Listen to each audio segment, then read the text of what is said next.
Hola amigos, David Profe here, and let's talk about naming your English program. I've got some simple tips for you to help you pick a name that's going to attract students and build trust in your community.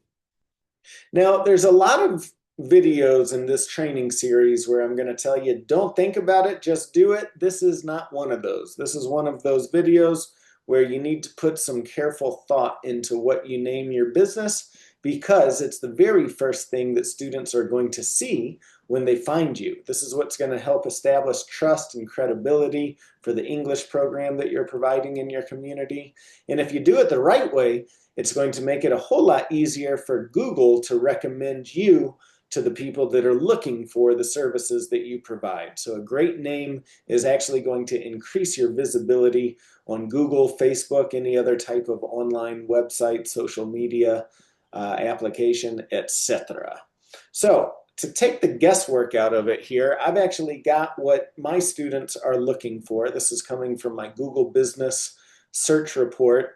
In the next video, I think we're going to be talking about your Google Business profile. For the time being, I just wanted to provide you with some real data to help you with this process. This is what your students are going to be looking for, aside perhaps the name Denver. I chose the name The Language School just because I teach both Spanish and English, and I wanted something that would be easy to be found. In your situation, obviously you can't choose the language school because that's already taken, but you can pick some type of play on those words and especially combine it with the city. You can see here that my number one search result is Denver Language School. But outside of that, almost all these other terms are in Spanish. People are looking for clases de inglés cerca de mí, clases de inglés Denver, clases de inglés, escuelas de inglés en Denver, cursos de inglés Denver, aprender inglés, escuelas de inglés en Denver, ESL classes Denver, escuela de inglés cerca de mí. Using the term close to me, cerca de mí, or Denver, you can see almost all of these terms include some variation of that, and almost all of them are some form of class or school or learn or course or something like that, obviously in the Spanish language. So think about that as you're brainstorming ideas for your business, because you want to use a term ideally that your students are actually looking for. All right, there's three types of names that might work for you. My favorite is the first one. It's location-based. So you're doing some form of the search term plus your city or your neighborhood. Clases de inglés in New York. La Escuela de Inglés de Miami. Whatever city you live in, whatever your neighborhood you live in, that might help you here, especially because Google is first and foremost looking for the search terms, and it's also using your location that you set up with the Google Business profile. So having some combination of the search term and the location is really powerful for Google. Other people will do some type of benefit or result that students are expecting to get, like vamos a hablar inglés or habla inglés ya. Those are okay. They're a little bit more creative. In perhaps pre-internet days, I would prefer a name like that, but just knowing how Google and the search engines work, I'm just not such a huge fan of those anymore. Personal branding can be okay. Naming your program something like Inglés con Ana or El Salón de Inglés de Pedro, that might work for you. The only challenge I have with that is, are people actually going to be looking for that? Do they know your name yet? Do they know who you are? Are people going to be using those specific search terms on Google? Those might be good for somebody that already has a really well recognized brand. Maybe you've been doing stuff online for a while. Maybe you have a YouTube channel, something like that. So that might work for you. But I'm a huge fan of the location-based names that are playing off of those search terms, something that people are looking for.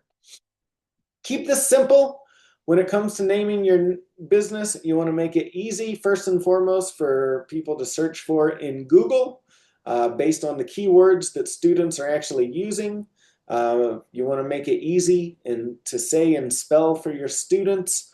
Even my business name, The Language School, for people that are Spanish speakers, they don't necessarily know how to spell that, right? They don't know how to speak English yet, so the language school is going to be hard for them to spell. So that's not even an ideal name if you're purely providing English classes for Spanish speakers. The language school works for me because I provide classes to people from all linguistic backgrounds and I teach Spanish. But if you're 100% focused on teaching English to Spanish speakers, definitely name your business something in Spanish. Another thing that I think is important to think about is to avoid long or clever phrases that could confuse people. When I first started back in 2007, I started out as a tutoring agency. I was living in Boulder, Colorado, and I was primarily tutoring college students, or that's what I thought my business was going to be, tutoring college students that were studying at CU Boulder. And so I did a play on words. I named my business Boulder Languages, but I spelled it Bolder instead of the way the city is spelled, which is Boulder.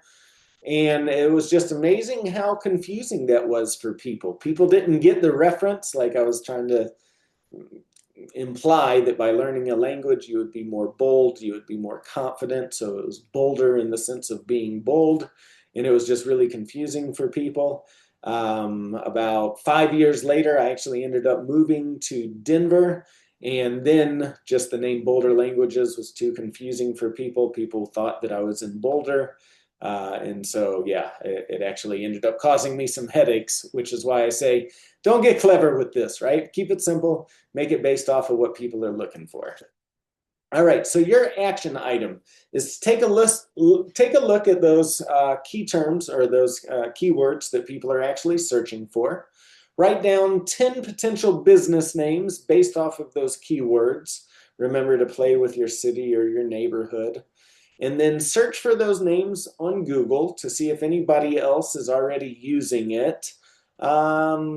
If you're in New York and somebody's using it in California, that might be okay. However, it's something that you might want to think about.